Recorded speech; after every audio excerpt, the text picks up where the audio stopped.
Should Antifa be labeled a terrorist organization? A lot of people saying yes these days, some people saying no. Jesse Waters of The Five on Fox News of all places is saying no, that they should not. The other day he was saying that he doesn't think it would be fair or right to give the government the power to label Antifa a terrorist organization. Take a look. I kind of disagree. I would say I don't want them labeled domestic terrorist group. I think it gives the federal government too much authority over American citizens to infiltrate them and surveil them, and they've never killed anybody. The Bloods and the Crips, I mean, they've done much more damage and killed many more people. White nationalists, neo-Nazis killed many more people, much more dangerous. They're not designated like that. It literally is a bunch of pale white kids living in their parents' basement that can't throw a punch. They threw a few cement I think it's certainly hide, because they've not made any arrests, Juan. Well, I mean, I would agree. It's because the people in these municipalities don't charge them, and the police have a very hands-off approach. But, okay, can I just add, before you go to Juan, isn't it interesting that these guys don't pull this crap in New York or Boston or Chicago? It's only in Portland, which leads me to think it's like 50 people. Yeah, it's not like this international network of people that are getting financing. It's just a loose group around the country. Let's turn it over to you, Juan. Now, have Antifa killed anybody? I don't know. I've heard that they have. I've heard that they've had people commit suicide because they were forced to go into things. I've heard they've maybe killed one person. I couldn't name it off the top of my head. I think they're a bunch of losers. Waters raises a good point, though. Are Bloods and the Crips and other street gangs like that terrorist groups? They kill a lot more people, even if it is other gang members. But on the other hand, are they going into cities, centers, getting police help? I guess, sort of. It's sad to say that they keep it in their own streets. People don't care as much because they're not affecting the population as a whole, just people in their streets. Sad to say. Now, the problem I see with Antifa is there's no prosecution of any of these people. Now, there have been arrests at previous events, of course, but not on the high-profile ones. There have not been. Stand-downs in Portland. Police told that the mayor said not to do anything. Attacking people everywhere. The Crips aren't going into Hollywood and beating up people for wearing Trump hats. They're not going to people's homes and harassing them. They're not doxing people. You're not seeing Beverly Hills Crips doxing people on Twitter.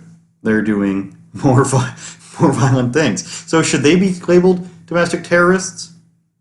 Now, the mother of all political violence, as they call it, Charlottesville, it still boggles my mind when people consider it the end-all be-all of political violence. It's the showcase of white nationalism. Yes, somebody died and that's horrible, but essentially what you had was two sides of extremism battling it out. Essentially Antifa versus white nationalists. It wasn't even that many of them. That's the thing.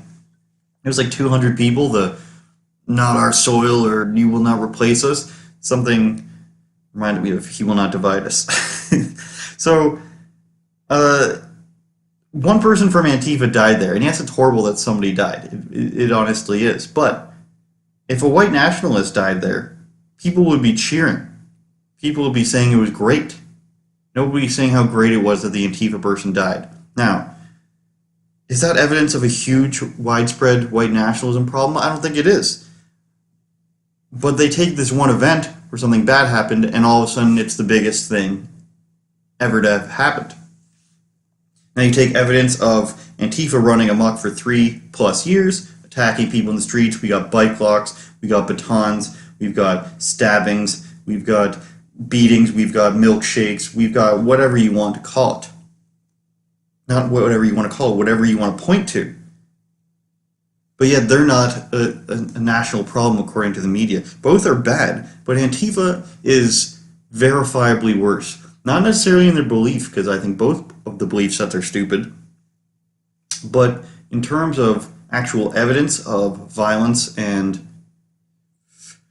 fascism, ironically, they're patently worse. So what do? Do you label them terrorists? I don't know. Does support from mayors, from social media, from the fact that they're allowed to organize and direct people to harass and dox others, does that play a role in whether or not we should label them domestic terrorists?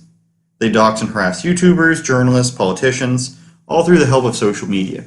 So rather than label them terrorists, I think a better thing is to crack down on the people that are supporting them, because they're supporting crimes. And it's a huge double standard. Twitter will kick off Lindsay Shepherd, but Antifa's allowed to organize on Twitter and say, hey, this guy's going here today. Let's go stop him. Saw that recently for the guy from Operation Cold Front, the YouTubers. It's the great tactic, though, of constantly claiming what your enemy does. They thrive through media endorsement. They claim that it's the establishment that they're against. They're against all this fascism, but they're the ones being fascist and getting help from establishment causes.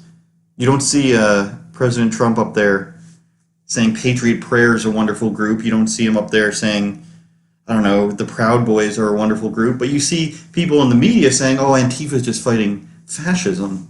Antifa is not organized, but somehow they have a Twitter account with 20,000 plus followers where they're directing people to shut people up.